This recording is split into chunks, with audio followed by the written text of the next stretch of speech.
to attack Russian regions. On May 26th, the Minister of Defense of Sweden spoke of this right of the Ukrainian armed forces. On the May 28th, the EU defense ministers meeting, Jens Stoltenberg called on the European capitals to lift any restrictions on the use of the Kiev regime of the Western arms, and the arms that have been supplied to the Kiev regime over some time now speak of the true motives and the plans of the collective West. Because, as everyone perfectly understands, it's not intended to be used in terms of defense. The technical characteristics of these weapons that fall in the hands of the Kiev regime showcase only what they've started talking about openly now. On the encouragement to Zelensky and the Kiev regime to strike the civilian infrastructure in our country. And on May 28th in Berlin, at the meeting with the German Chancellor, Mr. Scholz, the French president used the geographical map of the Russia-Ukraine border, tried to show and argue that, as he said, a direct quote, "We should allow Ukraine to neutralize the military sites on the Russian territory," end of quote. And what does Washington do? The USA publicly did not agree with the use of American rockets on Russia, but they conduct strikes inside Russia, which is proved by regular attacks on the Crimea. And one of these attacks was conducted on May 24th. And the response of the armed forces of Russia follows every single time. It will remain this way. Security of Russia will be guaranteed, which was already proved once again on May 28th by the president, in order to create a sanitary zone in Ukraine. After the crimes, they're always followed by punishment. Russian courts, using the proof, continue to pass sentences on Ukrainian fighters who continue to commit serious crimes against the civilians. Ukrainian fighters Kolmachevsky, Dobrovolsky, Romashin, and Kulik were sent to life imprisonment. It has been established that due to their orders and actions from 24th of February to 12th of April 2022, in Mariupol, 3 civilians were wounded. One of them was mortally wounded. The court imposed the same sentence in absentia for Ukrainas Danilov for an order to open fire on the civilians on March 20th, 2022, where 2 civilians were killed. Mr. Sobko was sentenced in absentia to 27 years of imprisonment for attempted murder, as well as attacking of civilian infrastructure in Horlovka. Mr. Domashov, head of the detention center number 23 in Poltava, was sentenced in absentia to 22 years. He was found guilty of mistreatment of prisoners of war. Mr. Shevchuk was sentenced to 24 years in prison for a willful killing of a civilian in Mariupol in March 2022. We repeat once again that we continue to do it and we will continue to do so. All the crimes of the Kiev regime will receive fair assessment and no one will be able to evade the punishment.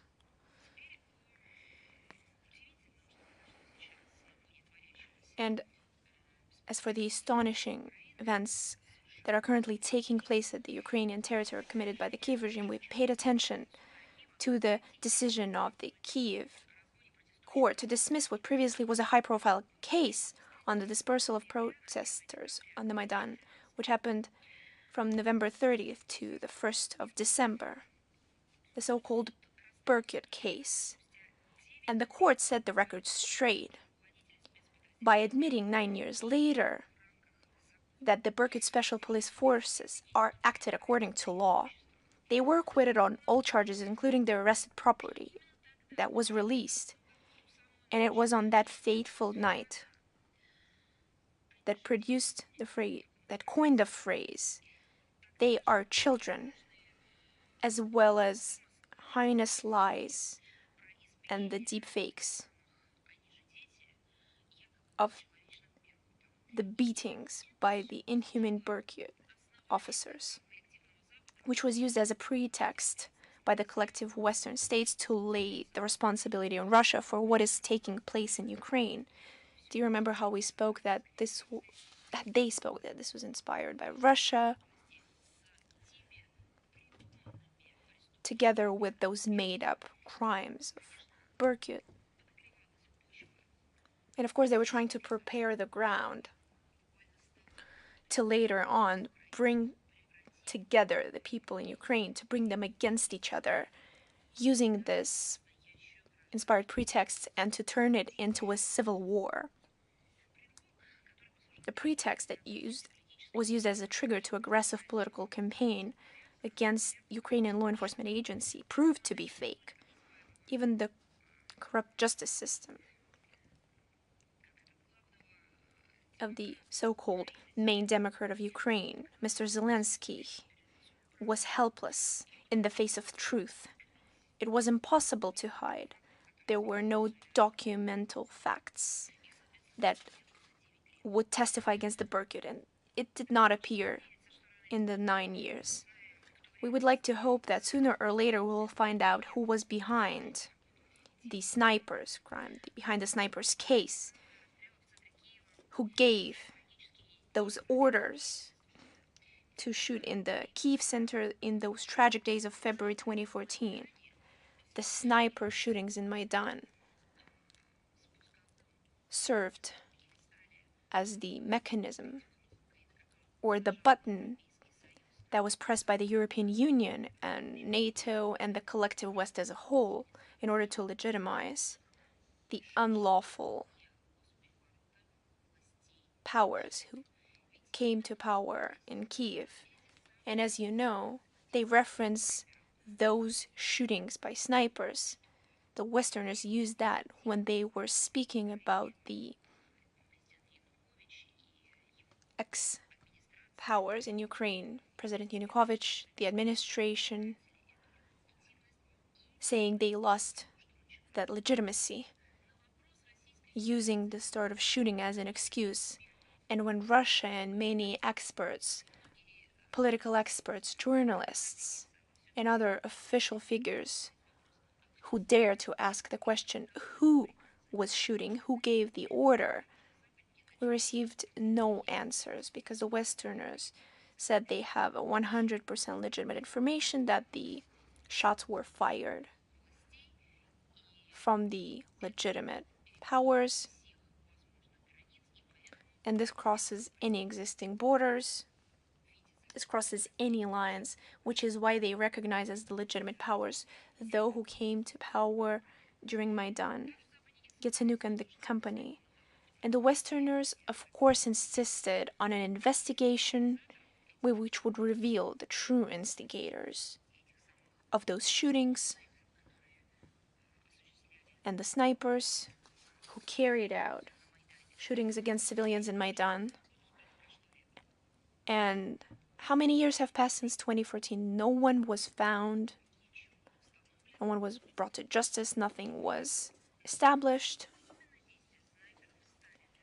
And I would like to recall that the snipers' actions themselves were used as an excuse by the Westerners in order to legitimize the current people in power.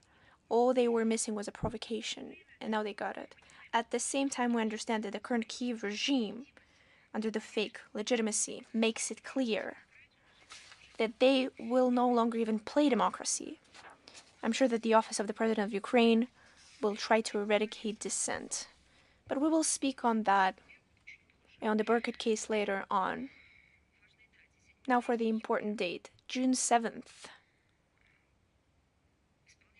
Marks 230 years since the release of the highest rescript of the Russian Empress Ekaterina II on the building of military harbor and trading pier in the Black Sea Bay on the former site of the Turkish settlement Hagi Bay, which laid the foundation for the future Odessa. And the decree was handed to the Vice Admiral, Mr. Deribas, with the instruction to build the harbor. And today, the Kyiv regime is continuing with the line to eradicate the public mind of the population, to eradicate anything Russian or anything that connects Ukraine with Russia. Unfortunately, Odessa is not an exception. It's just another proof of that. And in December 2022, city officials, under the frenzied campaign in order to find the imperial and Soviet legacy, eradicated the monument to the founders of Odessa, Ekaterina II and her companions, who contributed a lot to building of Odessa. And even the Bolsheviks did not dare to do as much, who, having dismantled the monument in 1920, gave most of its elements, including bronze figures of the Empress and her companions, to the Odessa Museum of Original History. But everything got mixed up in those heads that were filled with bloody thoughts. So the monument was dismantled, and I recall that elements, including bronze figures of the Empress and her companions, to the Odessa Museum of Original History. But everything got mixed up in those heads that were filled with bloody thoughts.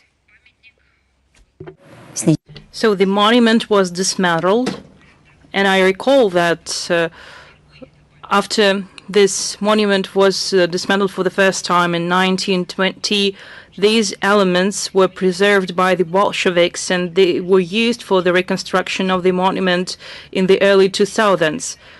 By the way, by making a formal application to add the historical center of Odessa to UNESCO list of endangered World Heritage Sites in 2023, Ukraine provided photos of the fenced-off memorials to Catherine the Great and Alexander Suvorov to allegedly protect them from the Russian aggression. But later, these monuments were dismantled by the Kiev regime and not by the Russian aggression, and the international community turned a blind eye to that. Once again, as it was done by UNESCO Secretariat and UNESCO member states.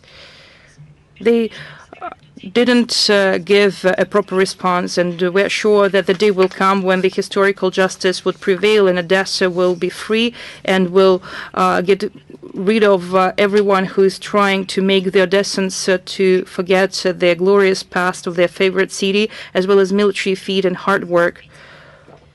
If they want to forget founders of the city, then it seems that the country, its leadership, and its people are suffering from historical amnesia. I would like to also talk about another military aid packages.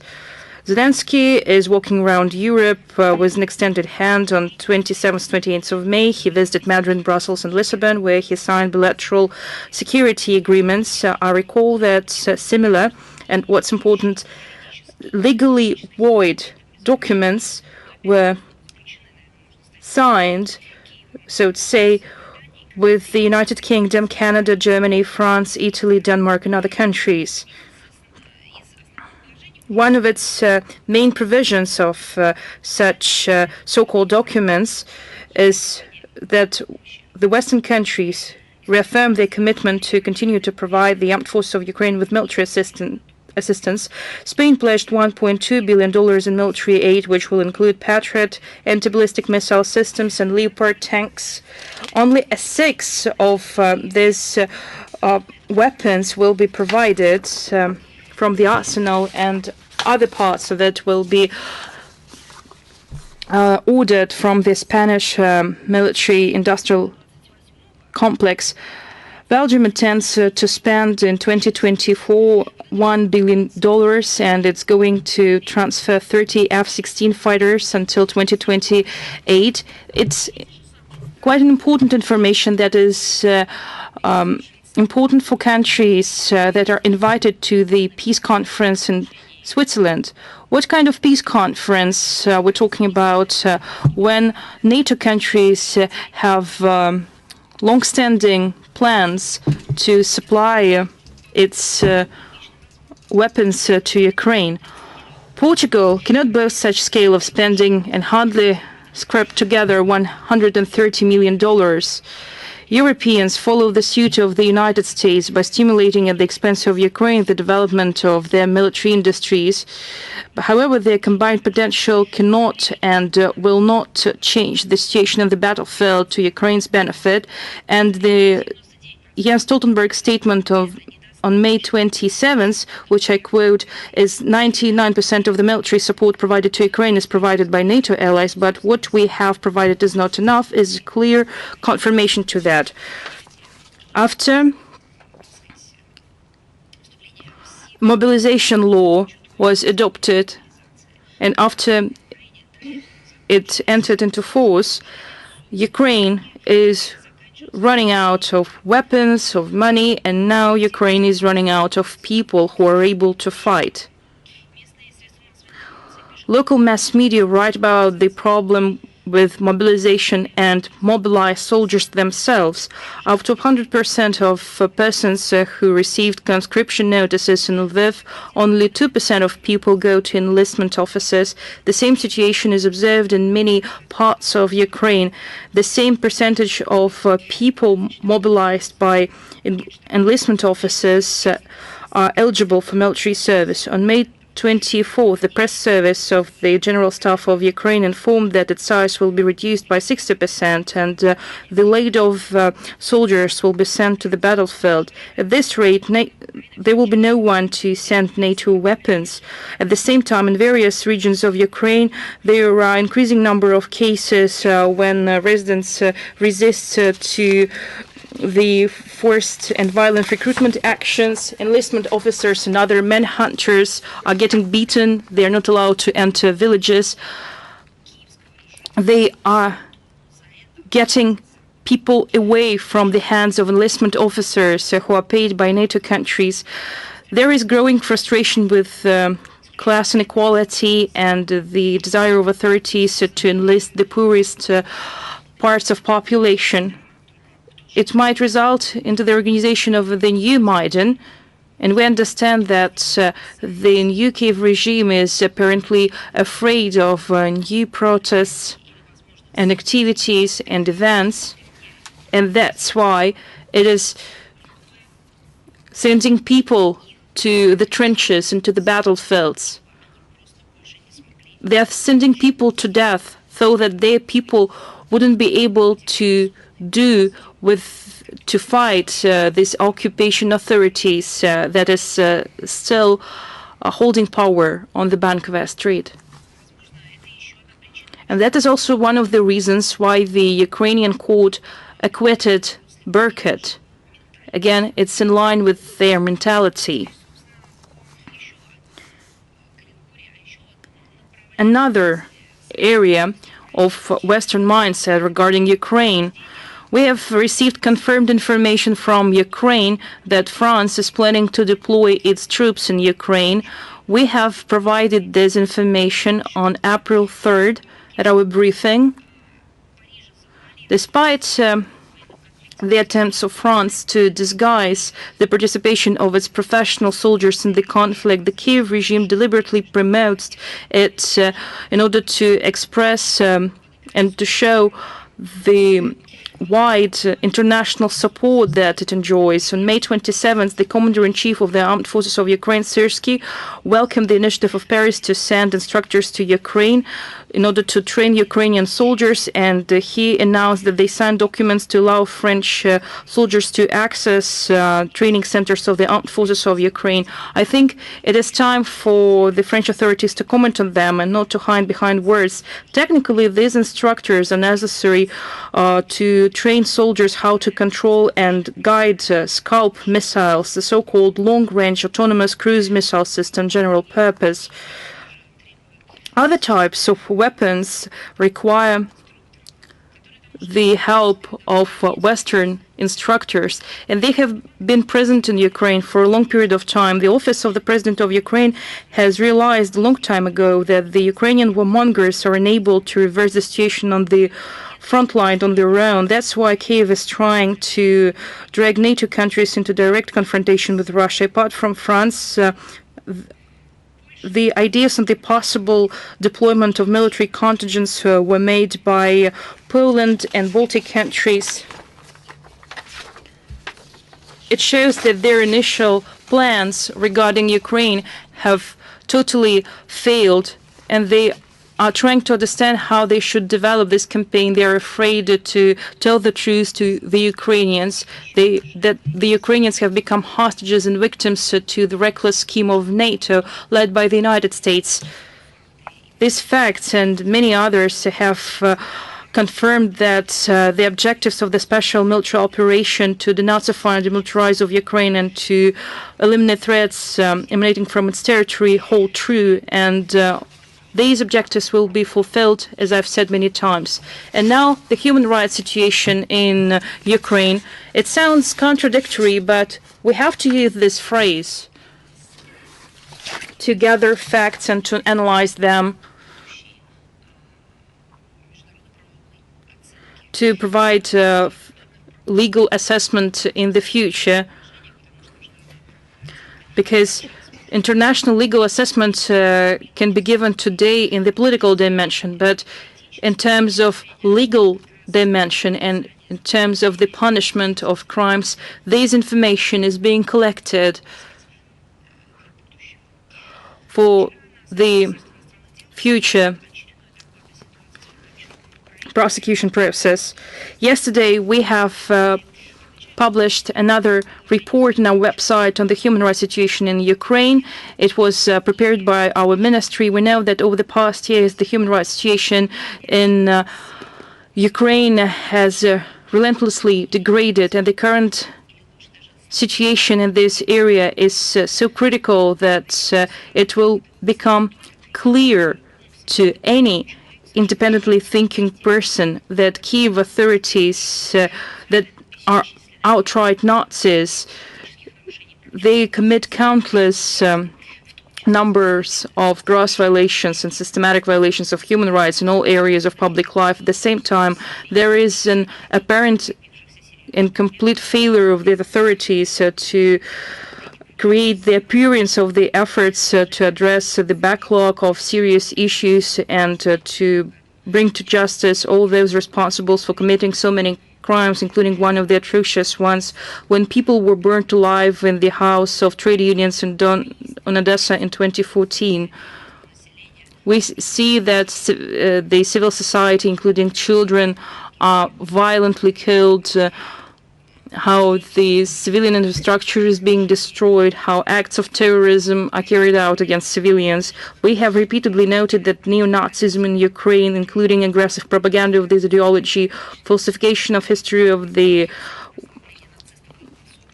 Great Patriotic War and the Second World War, in order to glorify Nazis and their accomplices and to implant nationalist attitudes in the Ukrainian society, have been practiced for a long period of time. The report provides a lot of evidence of neo-Nazism in this country, starting from torchlit marchers when we were ringing the alarm. And we did our best so that the world and the Western countries in particular would see what's going on in Ukraine. And we understand that we did a right job. And we were absolutely right. How we can change the history if the collective West hadn't sponsored these ideologies and would correct the Kiev regime, because such torchlit marches are honoring the Nazi criminal Stepan Bandera. Kiev is glorifying SS Galician division, and they are glorifying and commemorating the few still living former members of these criminal organizations. They are publishing books about Nazis, and there are even memoirs of noted Nazis who were on the side of Hitler. For example, the recent publication is the memoir of the head of the puppet government of Croatia, the ally of the Nazi Germany in 1941 and 1945, Ante Pavelic. The Nazi approaches of Kiev are realized to the full extent with regard to the Russian-speaking population of Ukraine. In this country, everything Russian is prohibited, like language, culture, education, press, and mass media. The Russification process has reached its climax in education. It is prohibited to use Russian as a language of instruction and to learn it at school. back then, many years ago, they were saying to us that we are making it up, that the Russian language is not prohibited, that they like the Russian language. But actually, they have been adopting laws, instructions, they have been approving conceptual documents, how to minimize the use of the Russian language in Ukraine, how to make people stop speaking this language, how to create the appearance that the Russian language is not one of the essential ones on the territory of Ukraine.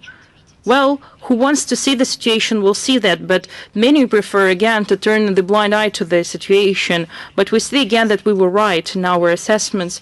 All the literature works of Russian and Soviet, apart from Ukrainian authors, are taken away from the school literature programs. Books in the Russian language are taken off the shelves in libraries, and they are thrown away as garbage. School students and teachers are prohibited to even speak Russian, not only during lessons, but in their private conversations during recess. Moreover, the Kiev authorities, supporting the harassment campaign of the canonical Ukrainian Orthodox Church, they made attacks on its churches legal, and the clergy of this church is denigrated in every way. So we see that in its complacent readiness to the detriment of the interests of its people, and by moving the country towards self-destruction, by turning Ukraine into anti-Russia, is the reason why overseas mentors are turning the blind eye to the neo-Nazi essence of the Kiev regime. There is an obvious parallel with how the Western countries treated the Hitlerite regime in the lead-up to the Second World War. You remember the so-called appeasement policy that resulted in the bloodiest war in the humankind's history.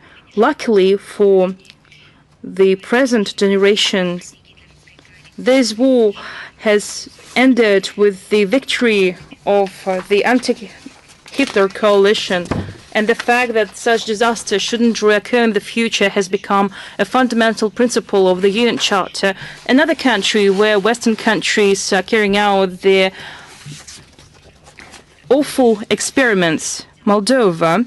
On May 23rd, the Foreign Minister of Moldova, Mikhail Popshoy, accused our country of the attempts to undermine the economy of Moldova and to bring to power criminal groups. By using this term, Moldovan authorities refer to their political opponents. The hidden motive of such baseless accusations is clear.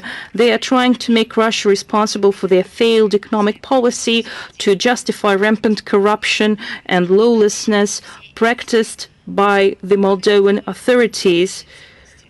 That's actually what they have been doing. They have been promoting Western values, but these Western values have been distorted by Maia Sandu regime. So here are some recent examples of the so-called achievements of the Maia Sandu team. We see that the foreign trade performance of Moldova continues to fall. Is it Russia's fault that invested in Moldova and helped this country for so many years, and the Maia Sandu administration refused such options? In January and March, on year-on-year basis, the Moldovan export dropped by 14%, and the re-export of foreign goods has decreased by 38.6%, and the export of goods to the EU countries has reduced by 9.3%, and to the CIS countries it has dropped by 28.7%. The same situation is with the Moldovan imports, which has reduced overall by 6.6%, and from the EU country by 8.7%, and from the CIS countries by 61.9%. Independent observers are ringing the alarm about the consistent dismantlement of the education system under the pretext of the so-called optimization, which results into the closure of schools. The system of rural schools is on the verge of collapse, and as of 2023, per 10,000 Moldovans, there were 226 university students and 57 students of vocational schools, which is far less than in any country of the CIS and the EU. I have a question for Maya Sandu, who likes to criticize the Soviet Union, who says every time that at the Soviet era, Moldova was in a devastated situation. Maybe she should provide statistics how Moldova lived during the Soviet period. And maybe after that, Maya Sandu should demonstrate her own achievements that she reached thanks to the Western values. The birth rate in Moldova is declining.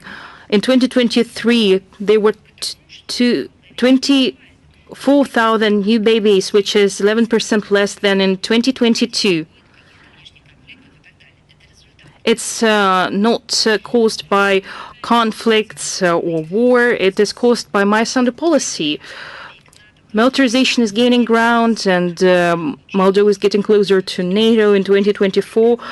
17 military exercises and maneuvers were organized in this country, including with the participation of American and Romanian troops. I understand why the birth rate is declining, since they're organizing so many exercises with the participation of American and Romanian troops.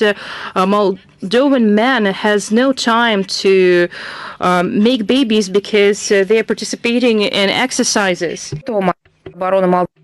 On 24th of May, the Minister of Defense signed a protocol in order to introduce the stopping of the cooperation in 2012. And what do the Moldovan experts say about it? They review this document as a step to try to control the armed forces, as a strike, as a blow to the Moldovan sovereignty and the neutral status.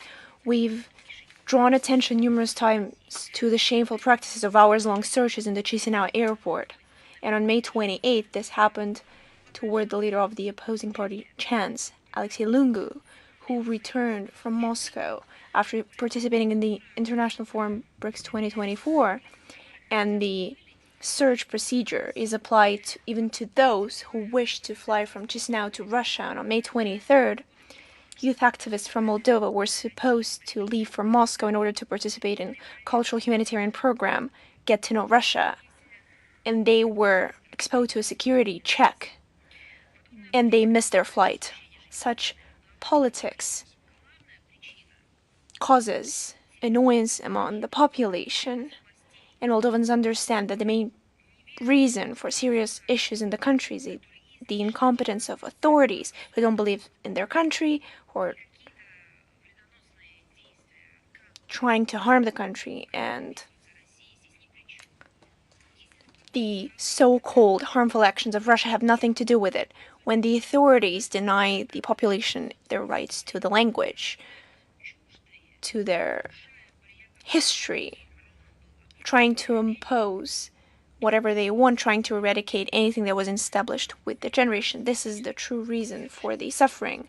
According to the latest opinion polls, 56% of respondents are convinced that Sandu either had little to do with the internal affairs of the country or doesn't care for them.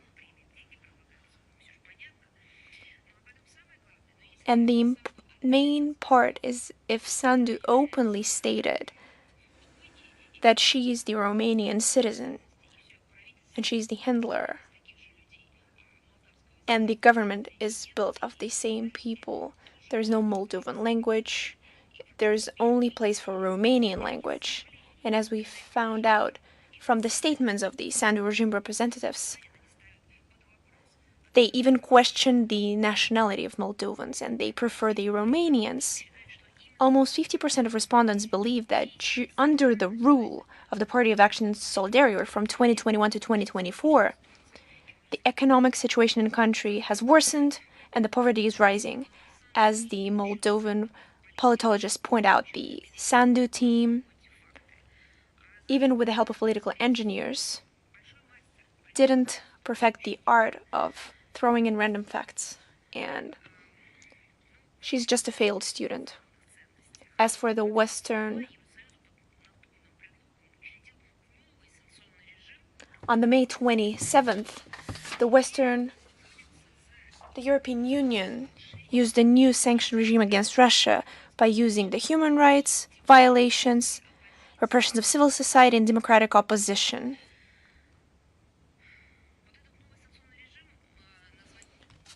And the new sanction regime can be referred to as new only in quotation marks. We've lost count to the illegitimate steps of Brussels. They are clear evidence of the destructive policy of the European Union and the human rights structure that they only claim to pay so much attention to.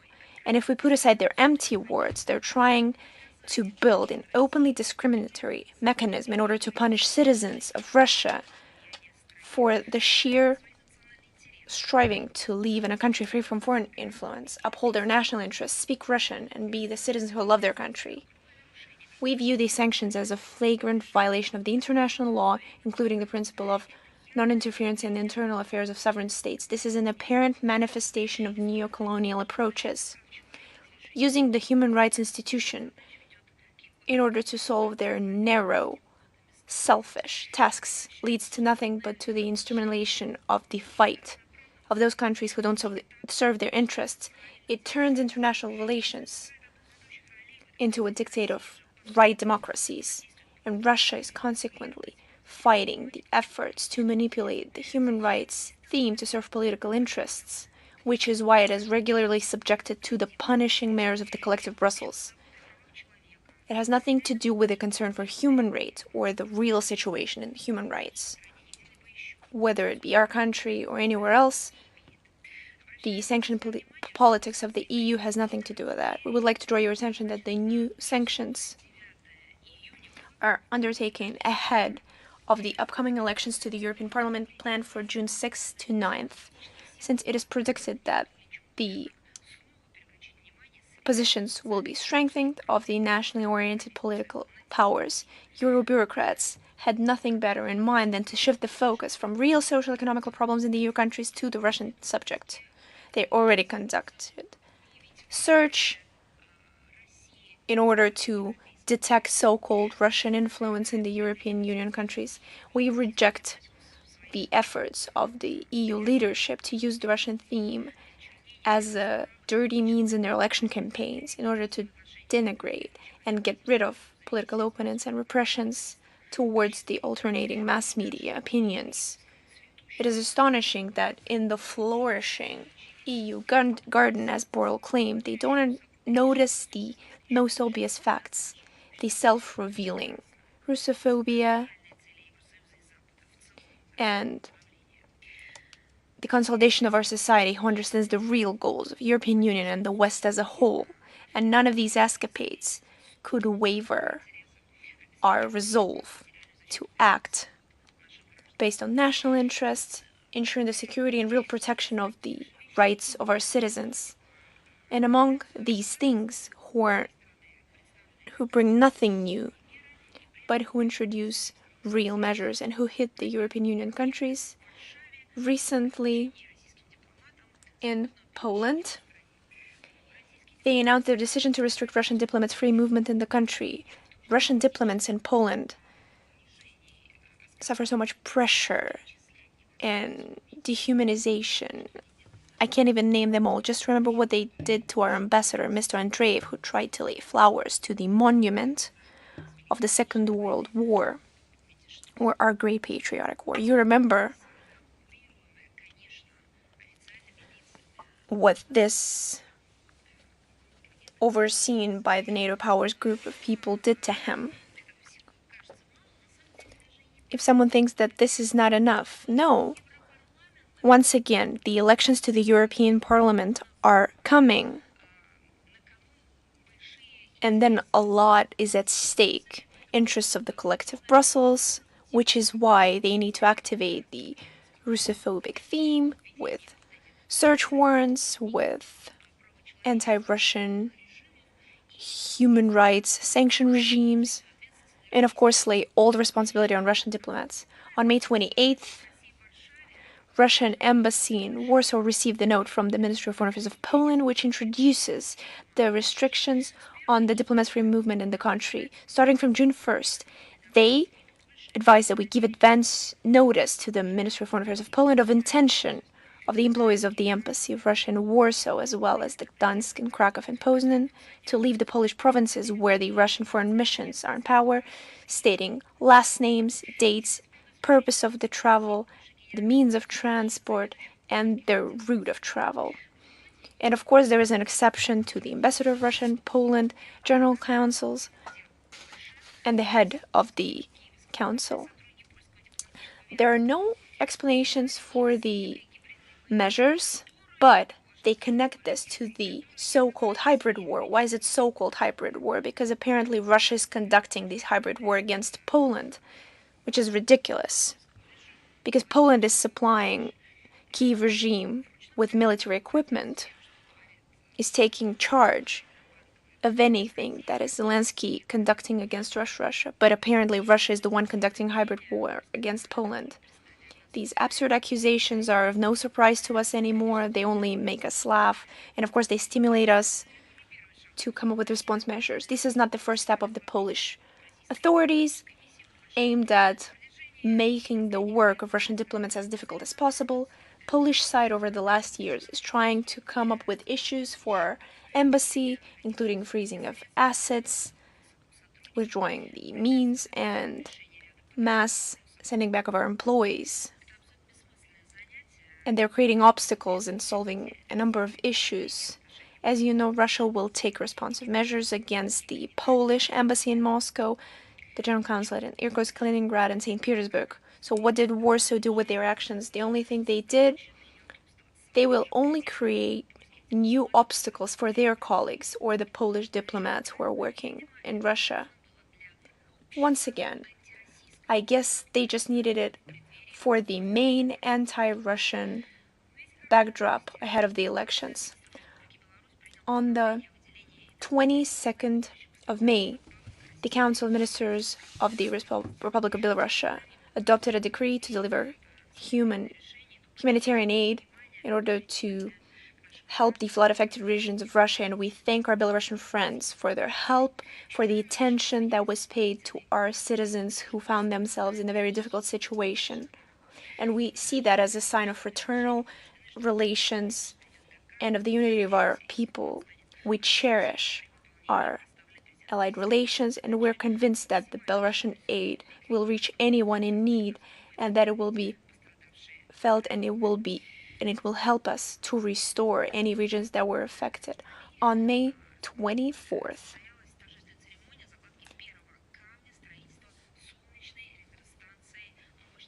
Mali hosted foundation stone laying ceremony of 200 megawatt solar power plant that is conducted by the Russian company Nova Wind, which belongs to the state corporation structure Rosatom. Of course, the event was attended by the head of state, the interim president of Mali. This event marks the beginning of realization in Mali, together with Russia, large projects in energy sphere. With Russian assistance, then they plan a construction of the solar power plant worth 200 megawatt, as well as the wind park of 100 megawatts. These projects should help handle the acute deficit of electric energy. And as you understand, of course, the population is the one suffering from that. The first infrastructure objects will be built by Nova Wind based on the public-private partnership. Russia is committed to provide further assistance to a friendly Mali people in the upcoming difficult period, help with solving problems, to ensure true sovereignty and independence of the Republic. Yesterday, on May 29th, celebrated the International Day of the United Nations Peacekeepers. This day was established in 2002 by the UN General Assembly Resolution 57/129. For over 20 years, we pay tribute to all the military and police officials, civilian specialists who continue to serve among the peacekeeping forces, showing high professionalism and bravery. As for our country, Russia is contributing significantly to the UN peacekeeping, and the efforts of our blue helmets deserve high praise. They contribute to settling armed conflicts all over the world, from Western Sahara and South Sudan to the Middle East and Cyprus. Russia is among the 10 main contributors to the budget of UN operations in order to preserve peace. Based on our training centers, there is an effective preparation of both Russian and foreign peacekeepers based on the UN Secretariat certified programs. Unfortunately, right now the UN peacekeeping is going through a rough patch. And more often than not, they ignore the needs and concerns of the host states. Their focus of action is shifted to secondary issues unrelated to conflict resolution. Fight against the spread of misinformation is often used as a pretext for censorship of fair criticism toward blue helmets, which leads to frustration among states who receive peacekeeping forces in their territory and damages the authority of the United Nations itself. The MINUSMA drawdown and the MINUSCA withdrawal underway are anything but coincidental. The Russian side consistently proceeds from the fact that the mandates of peacekeeping operations should be clear, calibrated, and realistic. They should match the resources at our disposal and respond to the imminent task, reconciliation of the parties in conflict. Their exaggeration by using the secondary issues in the Western agenda is highly counterproductive, which we perfectly understand and repeat again and again. It's equally important to assure the strict adherence to basic principle of peacekeeping, consent of the parties, impartiality, and non-use of force except in self-defense and defense of mandate. Otherwise, it increases the risk of undermining the neutral status of blue helmets, their shift into becoming a party to the conflict, as well as multiplying threats to the lives of peacekeepers. Overall, we're convinced that only a well-balanced, non-politicized, and priorities-based approach will help weather the peacekeeping crisis and help restore its credibility and efficiency. Another important date, yesterday on May 29th, marked 10 years since the signature of the Treaty of the Eurasian Economic Union. EU Treaty is a core document which laid the foundation to the Eurasian economic integration. Due to consistent joint efforts in certain areas, its member states, Russia, Belarus, Kazakhstan, Armenia, and Kyrgyzstan, managed to transform it into an important pillar of international economic relations. This is evidenced by the EU network of economic relations, which includes free trade agreements with Vietnam, Serbia, and Iran, as well as non-preferential agreement with China, over 80 memorandums of cooperation through the Union's supranational body, the Eurasian Economic Commission. Currently, the work began to negotiate trade agreements with Egypt, Indonesia, UAE, and Mongolia. A rather important role falls on active cooperation with observer states, Uzbekistan and Cuba. Such positive international results stem from the EU being a reliable partner, acting based on the principles of trust, respect, and conservation of interests of all parties involved. This, in turn, generates a growing interest in cooperation from other countries and integration associations. We would like to congratulate all our colleagues and state members in Eurasian Economic Commission on this important date, and without their efforts, these results would never be important. And there was a statement of Mr. Pankin, which was already published on our website and in social media, in official MFA accounts. And very important announcement. This was asked by the journalists. The public spoke up with proposals. We've worked it out. On May 21st, the Department of State Protocol, together with the Russian Defense Ministry, will organize for the diplomatic corps a visit to captured Western weapons and equipment exhibited at Poklonная Gora, which I would like to recall over the period of its work, over 890,000 people visited it, almost 1 million.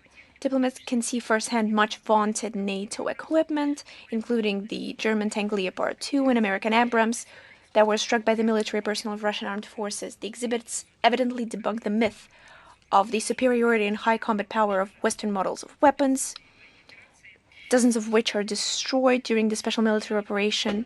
The visit of representatives of the diplomatic corps is of the highest significance ahead of the celebration of the 80 years of the victory in the Great Patriotic War, which exposes the cynicism of our ex-allies on the Normandy landings in 1944 and other leaders of unfriendly states who currently speak of using the arms supplied by them in Ukraine in order to strike deep inside Russia.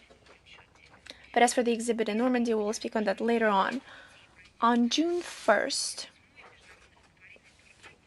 the International Day for Protection of Children, the 28th International Charity Golf Tournament, will be held in the branch of Russian's MFA Glove UPTK Moscow Country Club. As per tradition, Russia's oldest charity golf tournament will bring together foreign diplomats, Russian politicians and businessmen, sportsmen, performers, and public figures. All raised funds will be used to provide targeted assistance to critically ill children and transferred to the envoys of the charity foundations Vera, Important People, Lighthouse, as well as the Kabensky Foundation and the MFA boarding school. The festival program includes exercise warm-up routine from Svetlana Kolesnichenko, three-time Olympic champion in synchronized swimming, arts, sports, and entertainment workshops, movie screenings, a concert with famous pop singers, as well as a chance to meet Alexander Tsipkin, Russian author and screenwriter, creator of the literary theatrical project Unprincipled Readings. And we invite representatives of mass media to take part in covering these events. And another event that we'd like to invite you to, on June 2nd, Moscow will host the final of the national competition Dream Team. The event will be organized in order to identify and encourage the best young sinologists. The organizer is the Association of the Advancement of Sinology in Russia. Since 2018, the association has been organizing specialized international conferences, professional contests, as well as creating curated informational resources in the fields of science and business. The competition Dream Team has been held since 2023. The first finalists have already completed internships in famous companies, found jobs in the sphere of Russian-Chinese practical cooperation. This year, after the qualifying round, 36 people from 16 universities of Russia have reached the finals, including from Kalmykia, Udmurtia, St. Petersburg, Belgorod, Moscow, and Moscow region. These contest provides a unique opportunity for them to showcase their knowledge and skills, receive highly important advice from leading experts, and establish professional connections. The Judges Board comprises of prominent figures in Chinese studies as well as representatives of business and media circles. We consider these events important in order to prepare qualified personnel who are in high demand for the further development of multifaceted set of comprehensive Russian-Chinese partnership and strategic cooperation. The cooperation of our countries is actively developing in any area, which is why there is a high demand for professional specialists who would be able to both ensure bilateral contacts and generate new ideas and projects. This demand is very high and it will keep up. And we wish the participants every success, a fair fight, most brilliant victories to come, and the most interesting stories for the mass media, of course. June 6th. This year, this day will mark the 8 years since the Allied coalition landed on the French coast in Normandy. At that time, it marked the opening of the Second Front in Europe. Today, in the Western countries, D-Day is presented as the key event that predetermined the outcome of the Second World War. We have heard that in the statements of the Western leaders.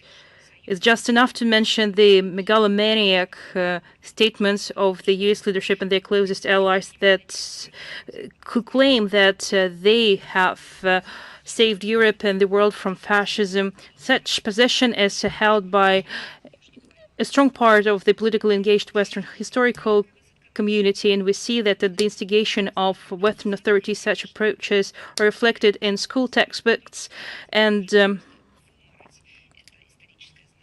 the West doesn't say any word about the fact that this landing in Normandy will be impossible without the success of the Red Army.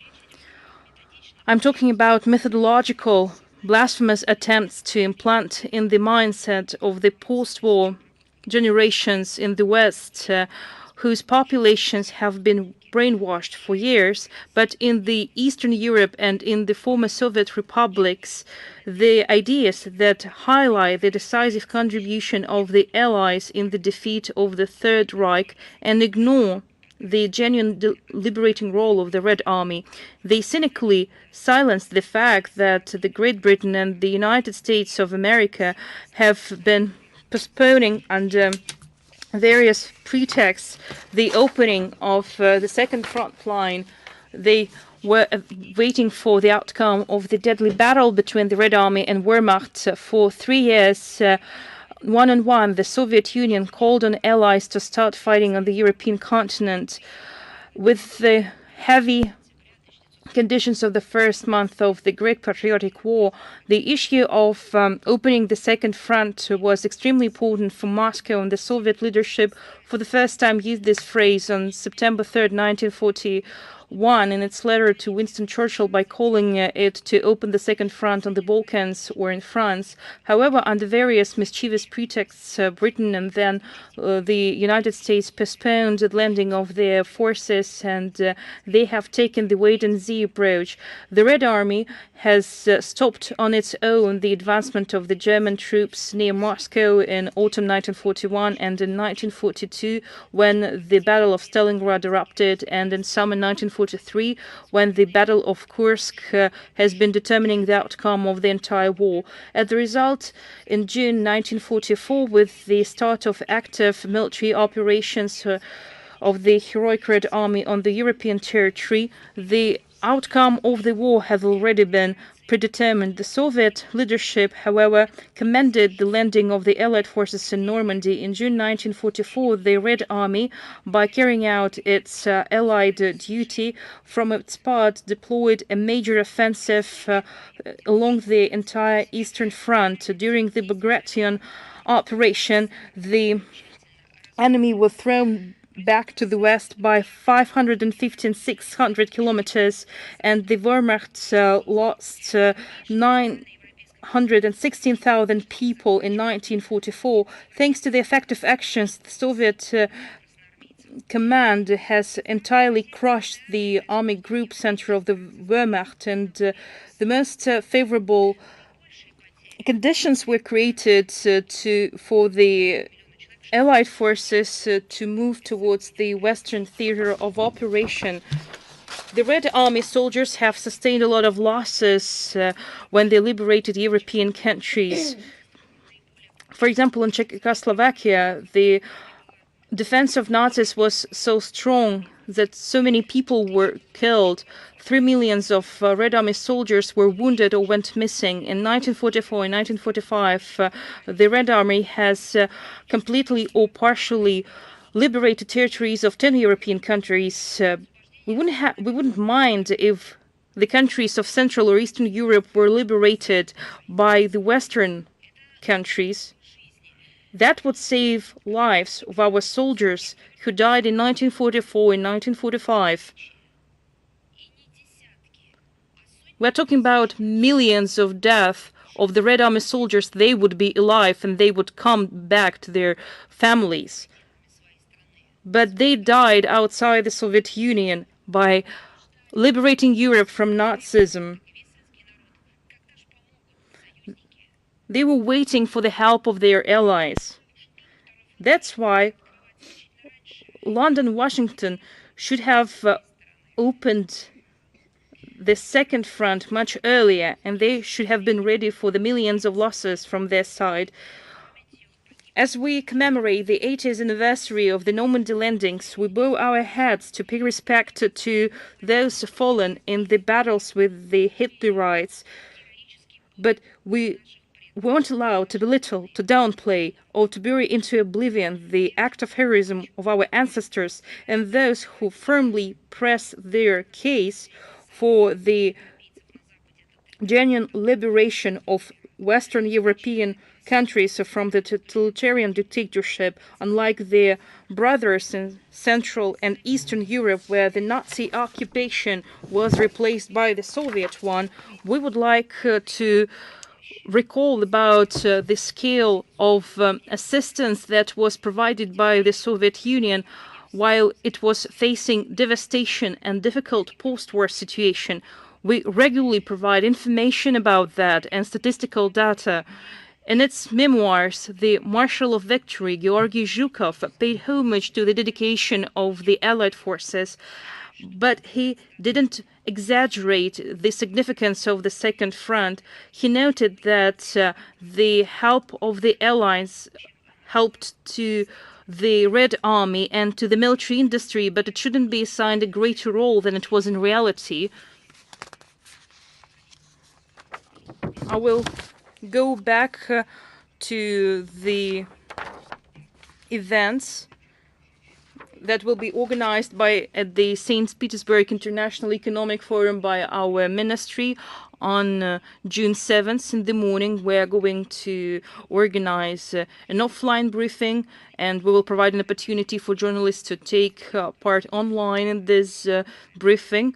It has become a tradition to meet with the accredited media representatives. On this occasion, we kindly ask you to ask your questions that you are interested in receiving questions. You can find all the information on the website of the Russian Foreign Ministry. Right after that, the Russian Foreign Ministry will organize a session, International and National Experience of Regulating the AI Sphere, Best Practices. We plan to explore risks and opportunities in the use of AI technologies in all spheres of life, as well as their misuse by some states. Experts, political and public figures will discuss what regulation of the AI is necessary today at the international and national levels, and what new formats of interaction are necessary to deal with the technological monopoly of the West. This is just an announcement for you, because we're going to discuss different topics. So we kindly ask you and invite you to take part in them. On June 8th, the magazine International Life is going to organize a panel discussion, Polycentricity as the Norm of a Future World Free of Colonies and Hegemons. Executive and legislative authorities, scientists and experts will discuss prospects for the formation of a new architecture of international relations, the role of our country in building a more just multipolar world order, strategy of countering modern neo-colonial practices and manifestations on the part of the collective West. So again, we invite all of you to attend these events, and we will organize a live broadcast of these discussions in our social media accounts, and we will wait for you in St. Petersburg and see you there. And for those who are unable to visit St. Petersburg, you can have a look at the live broadcast, and I'm giving the floor to Международная жизнь. It's time for question and answers. Good afternoon. I would like to know your comment with regard to the results of the Trilateral Summit Japan, Korea, China that took place in Seoul on May 27th. It's not the first summit, but the 9th one that is organized in the trilateral format, although there was 5 years. It was suspended for 5 years. We're talking about the dialogue of 3 countries, but I would like to highlight our principled position that it concerns sovereign states, and it is up to them how to develop their relations, in what format they should have meetings.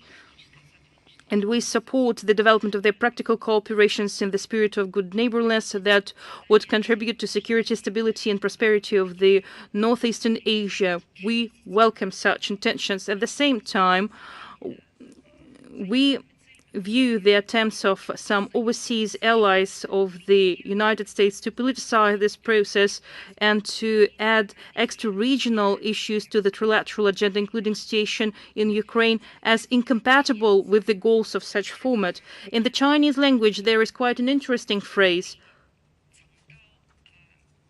笑里藏刀, which can be translated as a hide a dagger behind a smile.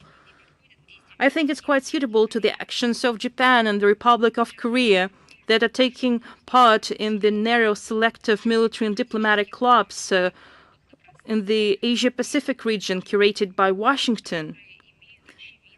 These clubs have anti-Chinese and anti-Russian bias. The actions of such associations undermine the ASEAN-centric security architecture in the region and provoke an escalation of tensions in the North Eastern Asia, as well as in the South China Sea and around Taiwan. So our common approaches with our Chinese friends on these matters are reflected in the joint statement that was signed by the Russian and Chinese leaders following the summit in Beijing on May 16th. Thank you. And I have another question, if I may. Since you touched on this topic, I'm talking about the hypothetical deployment of NATO troops to Ukraine. Foreign Minister of Poland, Radoslav Sikorski, in his interview to Gazeta Wyborcza, assumed that Poland might deploy troops to Ukraine, and he said that we shouldn't rule out any opportunity. I've touched on that already, about some statements that there are discussions to allow Ukraine to strike deep inside our country. Some countries say that they authorize Kiev to do so. Other countries say that they need to reflect on that. Other countries say that they do not allow it for the time being, but it's not true. They are encouraging these attacks inside the Russian territory. So what am I talking about? Who is providing the pilot assignments and pilot details? Zelensky? Someone else? Where do they receive information from the satellites, geolocations, reconnaissance information? All of that is provided by the Western countries because they're using space reconnaissance technologies. I've been talking about it for so many times. I don't remember that Ukraine was a space power that is sending rockets to space. No, it is all provided by the Western countries. Without providing such data, it is impossible to fight in today's realities, in today's context. So the Western countries are doing everything. They have destroyed Ukraine, deprived it of freedom and independence. They brought political leaders to power with the passports of Western countries, how they were setting Ukrainians against one another. Then they set Ukraine against Russia. For all these years, not for 2, not for 3, but for 10 years, they have been present in Ukraine in the form of instructors and security officers. They were present in the region, how they were training people on the Maidan, how they trained people in Poland, in Germany, and they continue to do so by supplying weapons, by sending instructors, by sending technologies to Ukraine, by providing Ukraine with intelligence data, and by coordinating military actions of Ukraine. This game of approve, disapprove, actually, it is cunning.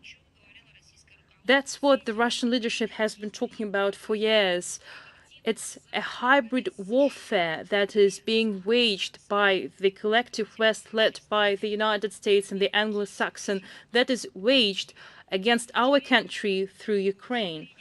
And as for the statement that you mentioned, Sikorski's statement, it was made in his interview to Gazeta Wyborcza. He didn't rule out the deployment of Polish troops to Ukraine. Later, press secretary of the Polish Foreign Ministry, Paweł Wronski, informed that Poland today is not deploying troops to Ukraine, but it shouldn't be ruled out in the future because it is yet unknown how the situation might evolve in the future. Political circles sleep and see and dream about the fact when they will be approved to do what they have been dreaming about for so many years. In particular, they want to invade a part of Ukraine. many levels and many platforms, the Polish leadership chants as a mantra the need to inflict a strategic defeat in our country, and Poland is one of the main sponsors of the Ukrainian regime.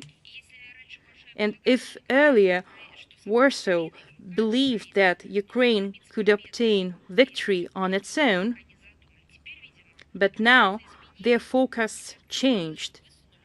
They have just looked out of the window and saw the real situation, and they're considering different options, including the deployment of a Polish military contingent. It is not stated officially, but Polish soldiers and instructors have been sent to Ukraine for so many years.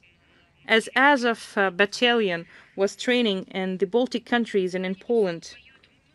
There are a lot of Polish mercenaries, including professional soldiers, that are fighting on the side of the armed forces of Ukraine. In the current international situation, Warsaw sees and doesn't conceal it a historical chance to inflict a strategic defeat on our country. But behind closed doors, they express their desire to get even with Moscow for the geopolitical confrontation that they lost in the past, and they want to strengthen their positions in Ukraine. And also, they're interested in the western parts of Ukraine. They want to restore Ukraine. They have expressed their interests, but we know that today's political establishment of Poland helped to restore other countries, other states in different parts of the world. We are aware of their experience. It's the Soviet Union who helped to restore Poland, but I have no recollection whom Poland helped to restore their statehood. So when they are saying that they're interested in restoring the statehood of Ukraine, they're interested in deploying a military contingent in the western part of Ukraine, and it might be like that forever and protracted for a long time. Is Ria Novosti with us? Yes, good afternoon, Madam Zakharova. We have 2 questions today.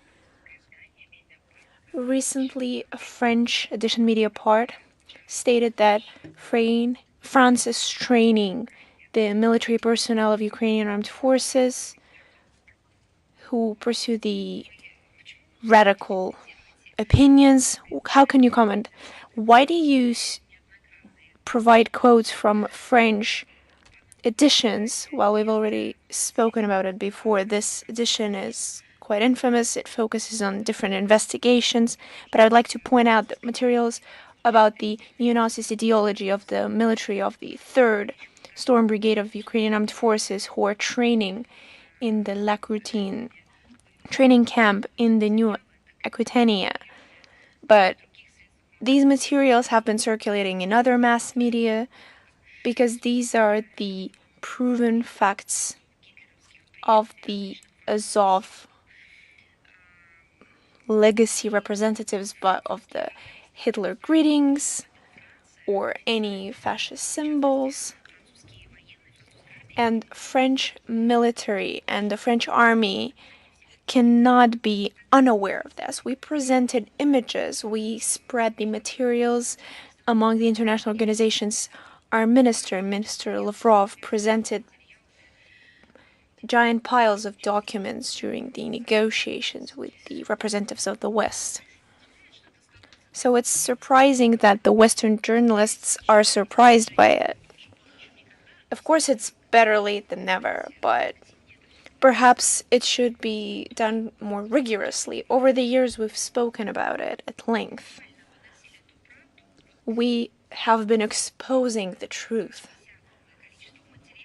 We've used our bare hands to provide these materials, but there's another side of the issue.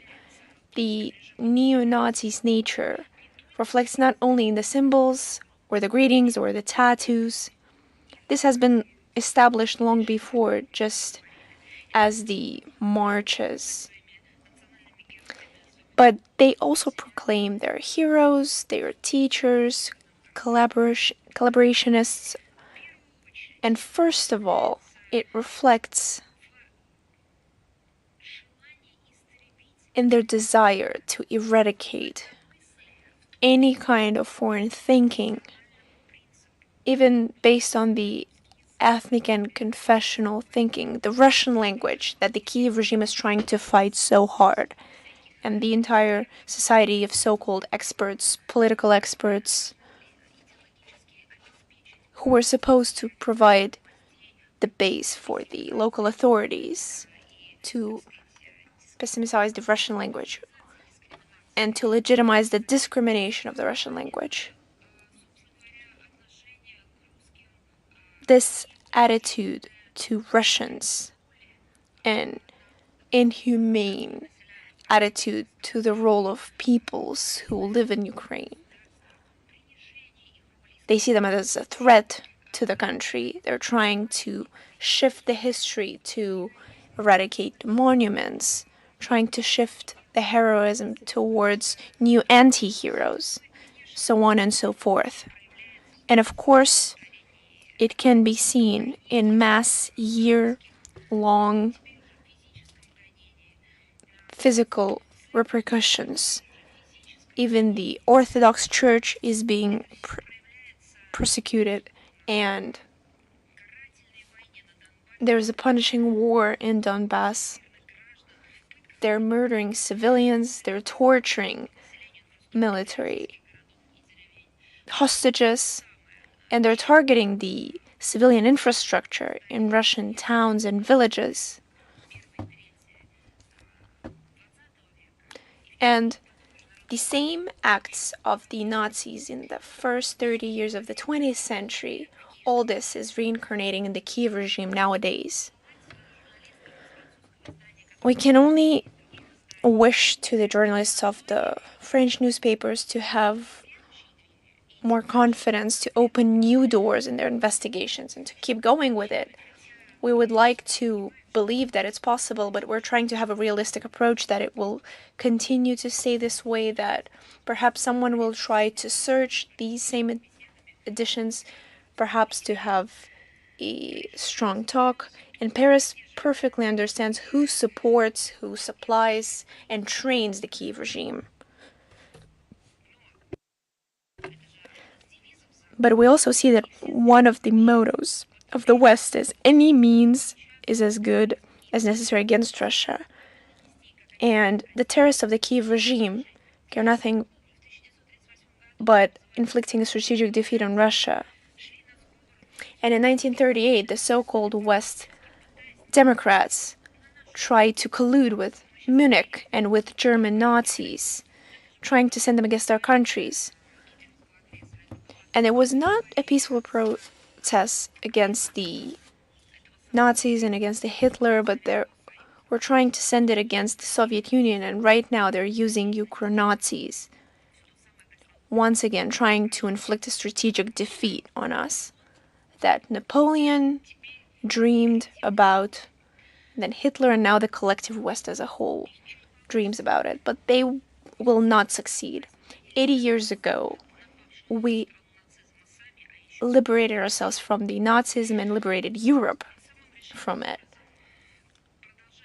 And we continue to decisively stand against this hateful ideology in any forms, any methods, and we can identify these Nazism immediately and we fight it strongly. It's part of our national policy. This is part of our national interests as a state, as a country, as a people, and as a civilization. Which is why right now, perhaps it's already over, but even in your agency there was a conference, a round table dedicated to the subject of denazification of Ukraine. And we would be very glad to hear about the results. And perhaps we will be able to use them later on in our action. You've mentioned you have another question for us? Yes. This is for the statement of the Prime Minister of Romania, Mr. Ciolacu, who stated that in Moldova and in Ukraine, quote, they've managed to eradicate the Soviet concept, the Moldovan language. How could you comment on that? Don't you think this is exactly the personification of Nazism? People of an ethnic group, of a national group, they're trying to influence them, and they're trying to punish them for being part of another group. This is the definition of Nazism. These are the elements of genocide, of trying to eradicate people. We've already commented on the efforts of trying to eradicate the self-proclamation of the Moldovan people. We don't even speak on the form, because it's impossible to hear of such things in the 21st century, that someone who speaks Moldovan language, who has books, textbooks, documents, and the basic laws are in Moldovan language, who speak of the self-proclamation rights, and suddenly these people are being told that they either need to learn another language or they should have a Romanian-like name. It's absolutely unacceptable, and it should be unacceptable even as an idea, and we see that in practice already. But as for the substance, it has nothing to do with historical truth. Moldovan language is mentioned in the works of historians of the 17th and 18th centuries: Grigore Reki, Miron Costin, Dmitry Cantemir. Can you imagine their surprise if they saw the statement of the Romanian Prime Minister that their Moldovan language is nothing but a Soviet concept? How many years has their work lasted? Over 300 years before the Soviet times. They lived and wrote in that language, and right now they're being labeled as those who acted before the socialist concepts. Let's give a word to the population of Moldova. According to the public poll, 72% of Moldovans consider themselves citizens of a republic, and only 11% consider themselves Romanian. Around 50% claim that they speak Moldovan language, that the heads of Moldova and Romania believe doesn't even exist. This is the artificial Romanization that can only be compared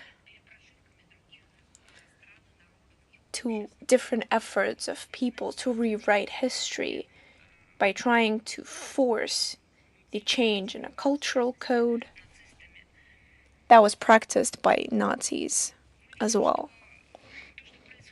And we see that what is currently taking place, on the one hand, is absolutely inhumane, and in turn it's having the opposite effect. And what Bucharest and Chisinau wanted is backfiring at them. It only consolidates the Moldovan society. They're ready to fight for their right for their statehood, their language and culture. And you know, I have a lot of friends in Moldova, a lot of Moldovan friends. I talk with them frequently, and they say the following: we're peaceful, we want to live in kindness and peaceful coexistence and good neighborhoodness. That perhaps this shakedown that has been instigated by Sandu was done for the sole purpose of understanding what kind of plans towards these friendly people the collective West was harboring. So if they have these terrible steps, so they're basically conducting an experiment on Moldovans. Perhaps without these plans, Moldovans would never believe them.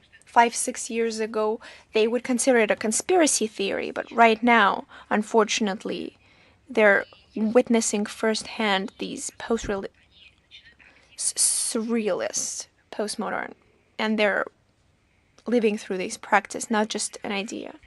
Is Russia today with us? Yes, good afternoon, dear colleagues and Madam Zakharova.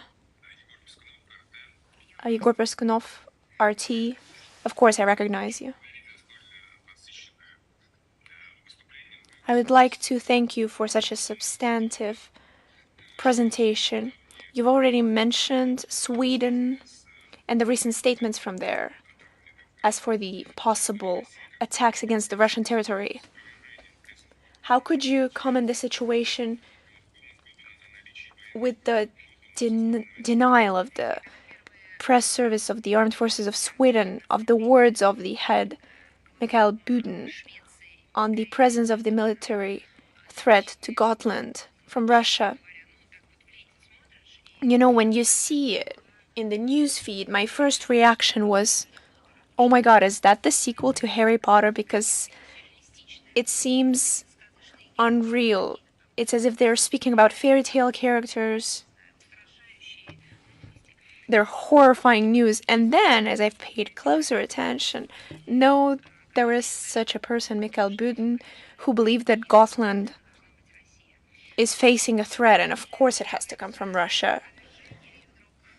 As they try to prepare a fact check, and apparently there is a sequel to that fairy tale.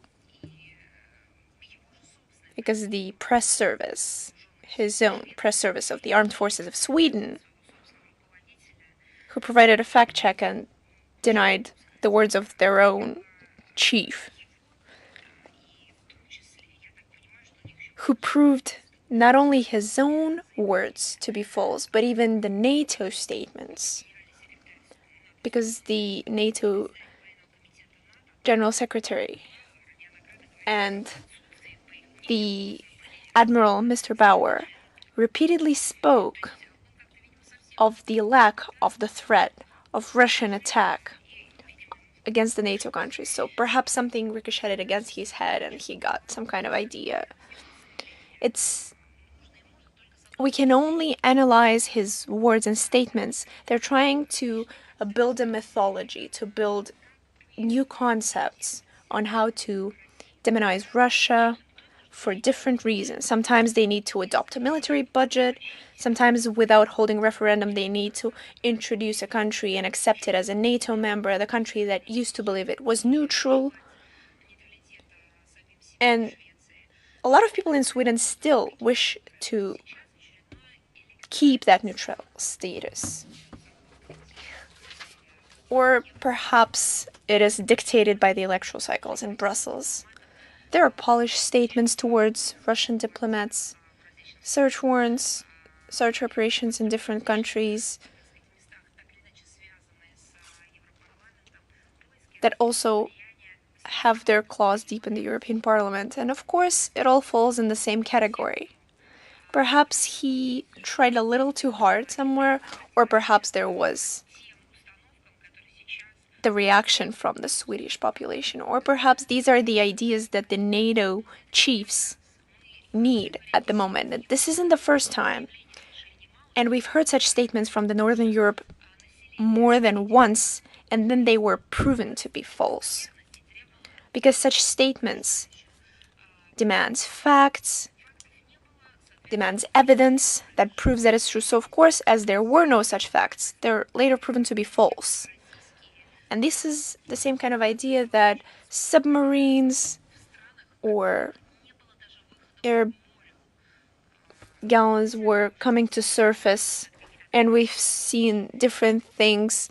And apparently these are just shards of boats that had sunk long before local fishermen, or some kind of metal waste in the waters.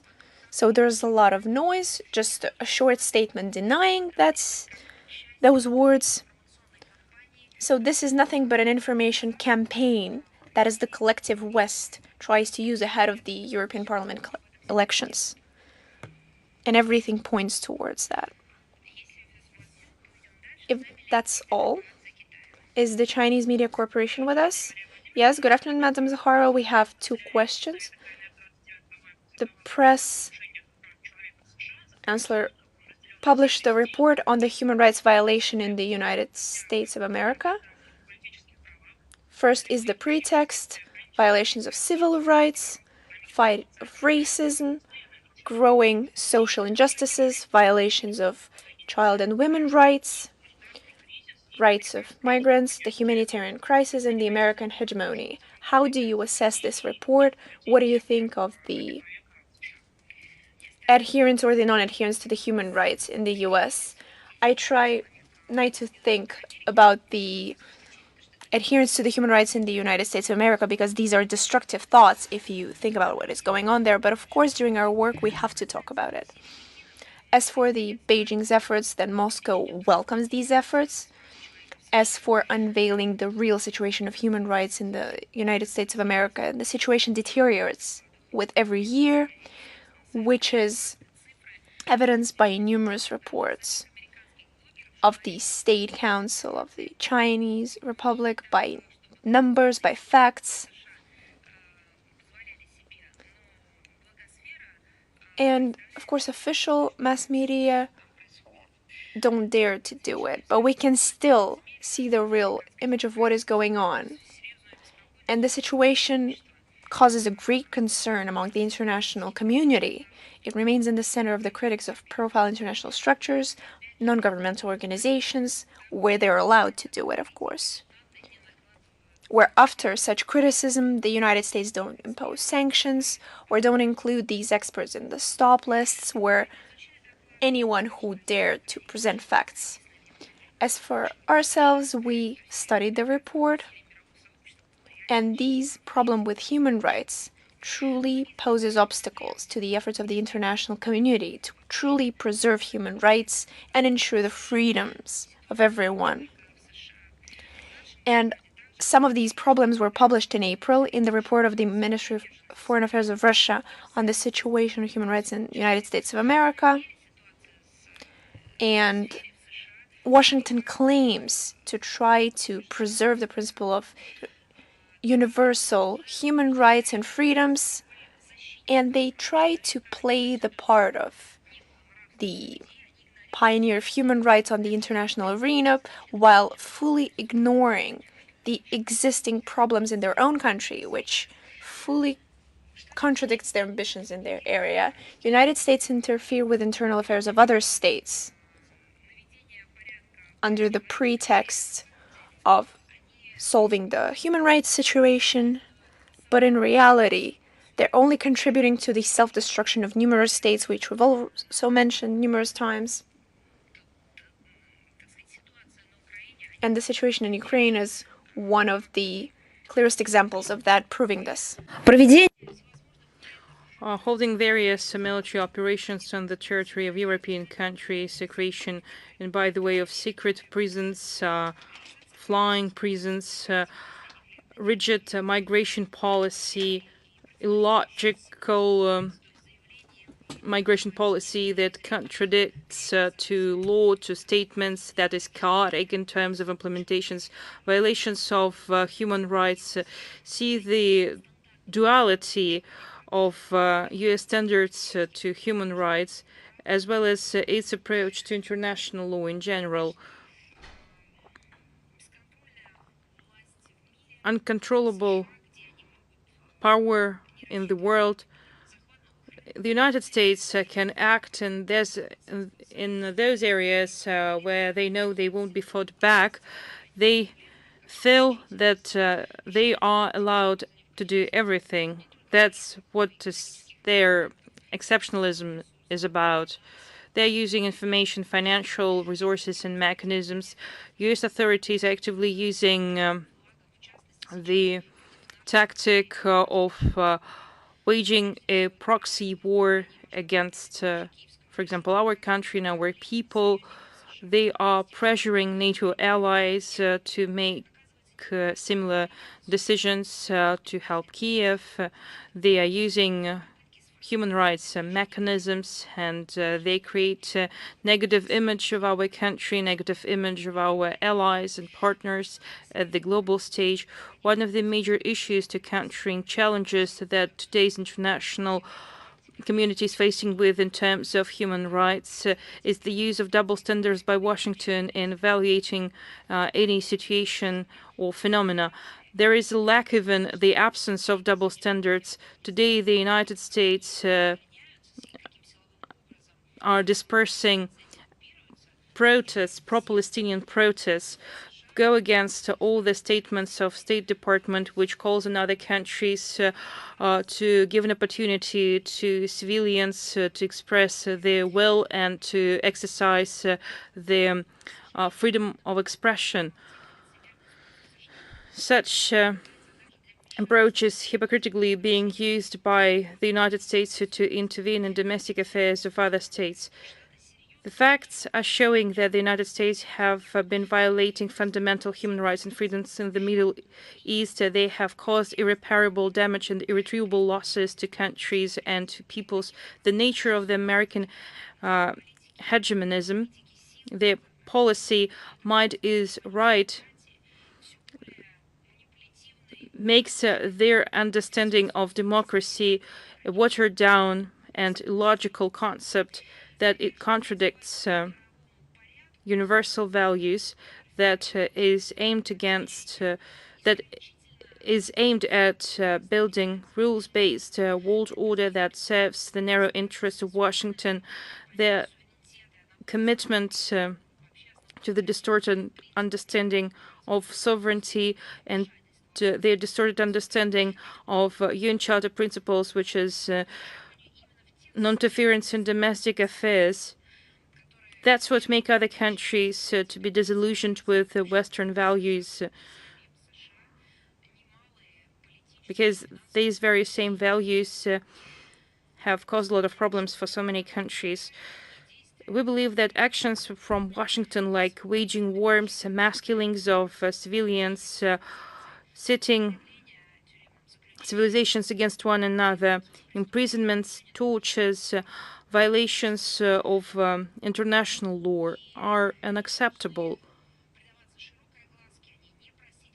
These violations should be legally evaluated, and they should be covered by mass media. Thank you. And the second question, the governments of Norway, Spain, and the Netherlands have recognized Palestine as an independent state on May 28th. The President of the European Council, Charles Michel, also voiced his support in recognizing the state of Palestine. He believed that the recognition of the state of Palestine should become for the EU a way to require important steps in the area of reforms. But I think we have provided all the information to you the last briefing. Next question, please. Over the past year, in Russia, there was so many scandalous incidents with the American citizens, including representatives of the American diplomatic missions, like drinking brawls, even theft, resisting arrest. How can we qualify it when Americans who believe in their exceptionalists behave like that? And how do American authorities behave after such situations with their citizens? You know, I'll give you one example. I think it happened in 2005 or 2006, when Americans have made up a story in New York that a Russian diplomat, an official of the Russian permanent mission to the United Nations, he didn't beat, he didn't knock down, but this person touched a police officer when he exited his vehicle. There were protests outside our embassy. We have received so many letters from senators and lawmakers demanding to deprive this diplomat of the immunities. Nothing happened, actually. The car of this diplomat was illegally stopped, and after taking this diplomat to the police station, they realized that they violated the Vienna Convention on diplomatic relations, and they decided to make up this story. Unfortunately, mass media have circulated a made-up version of the story. They have copied statements made by the American officials. Several weeks later, it became known that in one of the countries, an American diplomat, a representative of the diplomatic mission, has crashed into the motorcade of local authorities. And I believe that Americans made up the story about the Russian diplomat so that they could shift the focus from their diplomat who committed a serious offense. Well, we are people and we can make mistakes. Americans. But we should also talk about Anglo-Saxons. Americans, they don't respect the point of view of other people apart from their own objectives, goals, and narrow interests. They act as they see fit. And when they are presented with the facts and numbers about the misconduct of their diplomats, they do not draw any conclusions. They start launching campaigns to disavow and to create a smokescreen to disguise this story, or they are making up stories quite in a ridiculous way so that they could get away with what they've done. We have witnessed that so many times.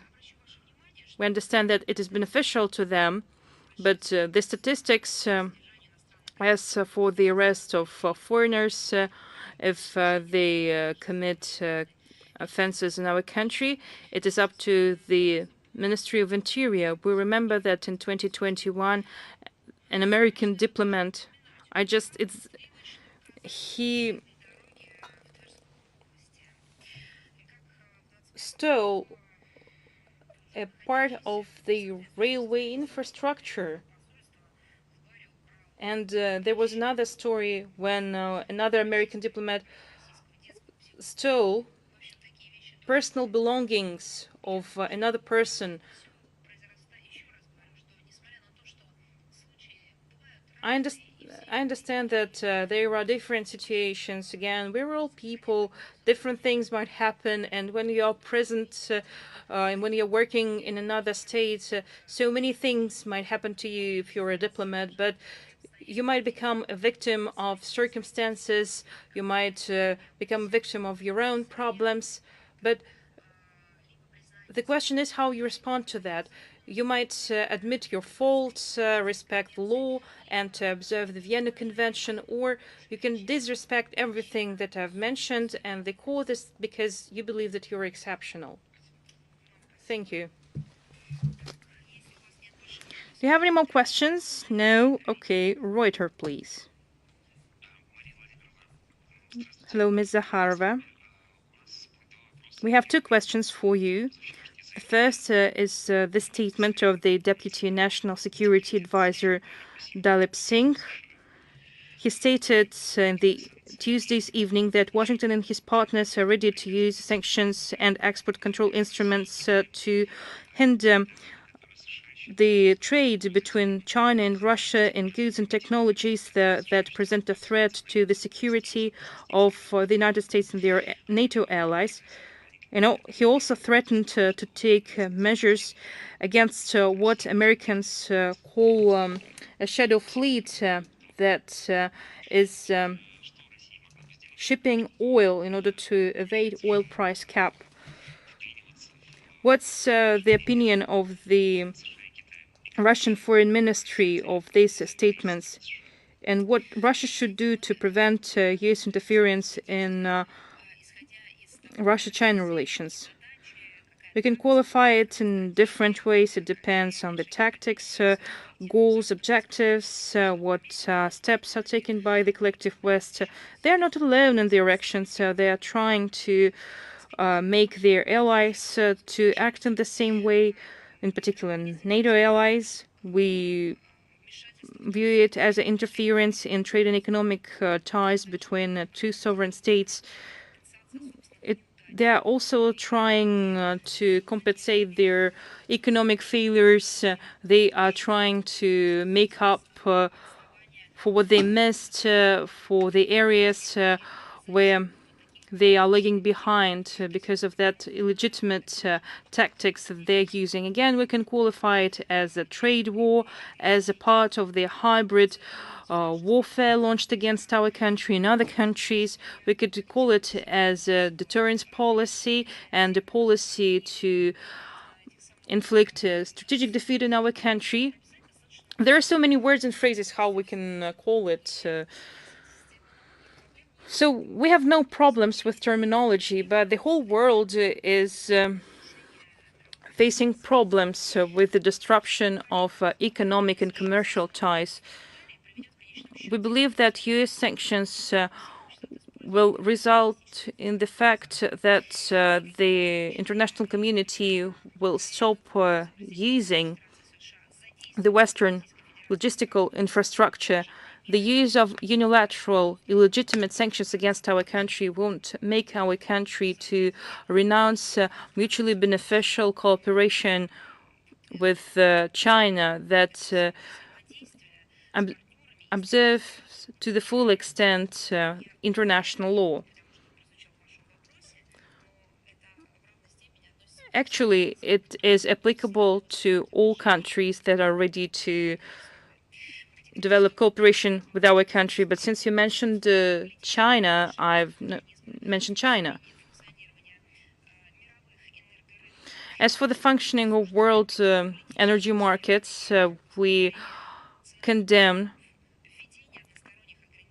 oil price caps, restrictions on oil deliveries and oil supplies, any attempts to create cartels of buyers, and as well as their request to reduce the price, that the price will be dictated not by the demand and supply, but the price will be dictated by the buyers, the cartel of buyers.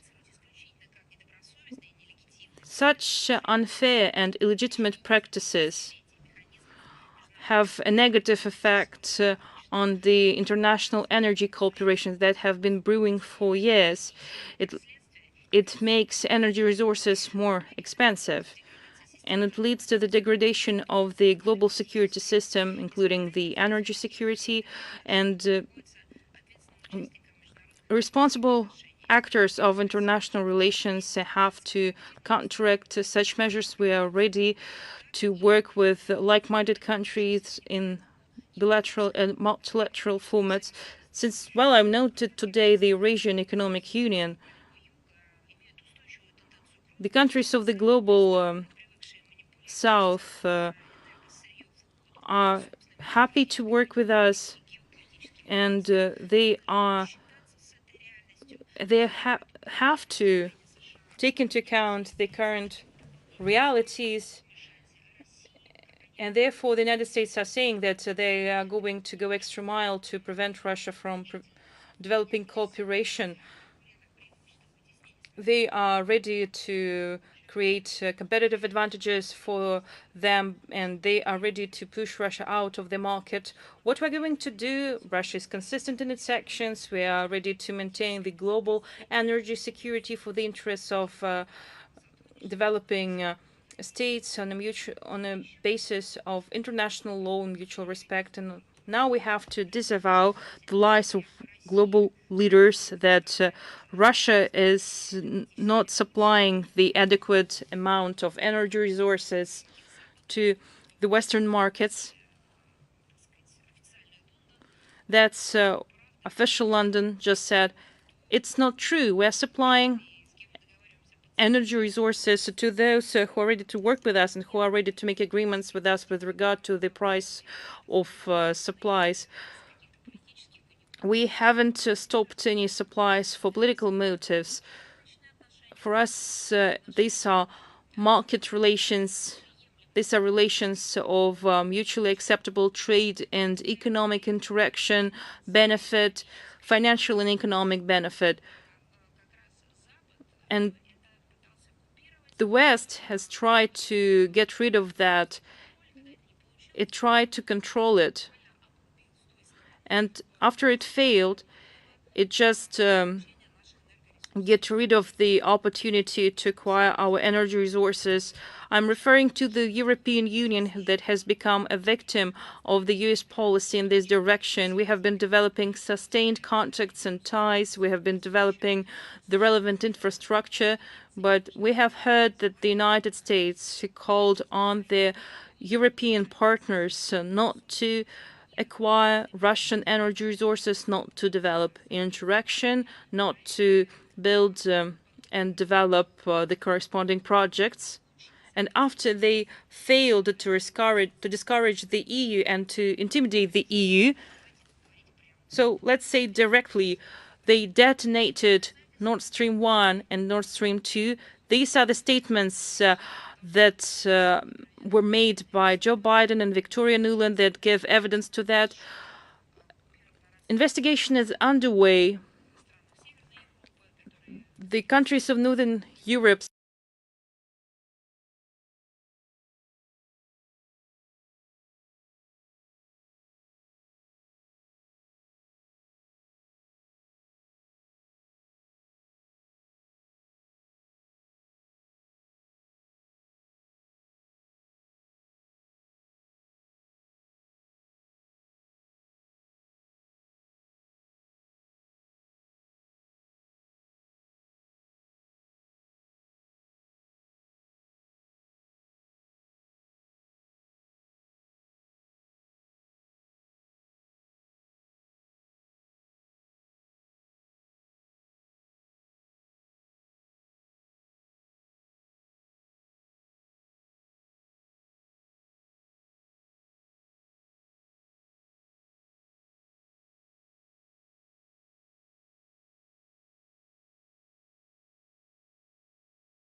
стать полноправным членом Евросоюза, причем вместе с, как они говорят, абхазскими, осетинскими братьями и сестрами.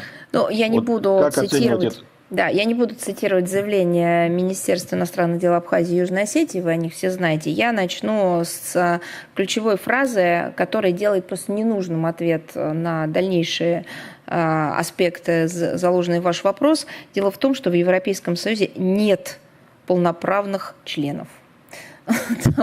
Там есть страны, которые соподчинены каким-то нарративам, как они это называют, командно-административной системе. Вы же видите, страны Европейского Союза изнемогают от того разрушительного воздействия, которое оказывают их же решения на их же экономику, хотя вроде бы ориентированы они были против России. Но сделать ничего они не могут. Их продолжают заставлять принимать антироссийские, так сказать, какие-то меры воздействия, предпринимать шаги, действия и так далее. Второй момент, они убивают собственную экономику, только что мы говорили на примере энергетики, отказываясь от российских энергоресурсов. Они делают разве это исходя из собственной заинтересованности? Нет, конечно. Заинтересованность была настолько в российских энергоресурсах, что страны-члены Европейского Союза с нами же вместе строили инфраструктуру под них. Потом им это делать запретили. Это что? Как вы сказали, полноправное членство, что ли? Или, например, сейчас вот их заставляют от своих бюджетов, так сказать, отрезать в пользу киевского режима. Это что, тоже они делают по своей, что ли, воле? Нет, их заставляют это делать. Кто? Те, кто руководит Европейским Союзом. Через коллективный Брюссель, который тоже был сформирован, так сказать, под эгидой Штатов и Британии, которые сами в ЕС не входят. А если говорить в целом, так как ЕС стал буквально сейчас таким, знаете, отделом экономических вопросов НАТО, то вот это натовская надстройка. Поэтому они не полноправные члены. Как они не имеют прав, и тем более полноценных прав. Они имеют только обязанности платить от своих бюджетов, отрезать, принимать те решения, которые разрабатывают за них. Поэтому вот что ключевое в вашем вопросе, а не просто риторика или полемика. Так. Ну, нахождение там, да, Марина Владимировна, извините, можно уточнить? Вот Конечно. нахождение в регионе наших российских военных баз, да, и обязательство Москвы защищать Абхазию и Южную Осетию, вот, не вступает ли в конфликт прямой с заявлениями грузинских Ну, я же политиков? вам сказала, что является ключевым в данном случае. И также сказала о том, что, так сказать, МИДы двух суверенных государств сами за себя все сказали. Поэтому давайте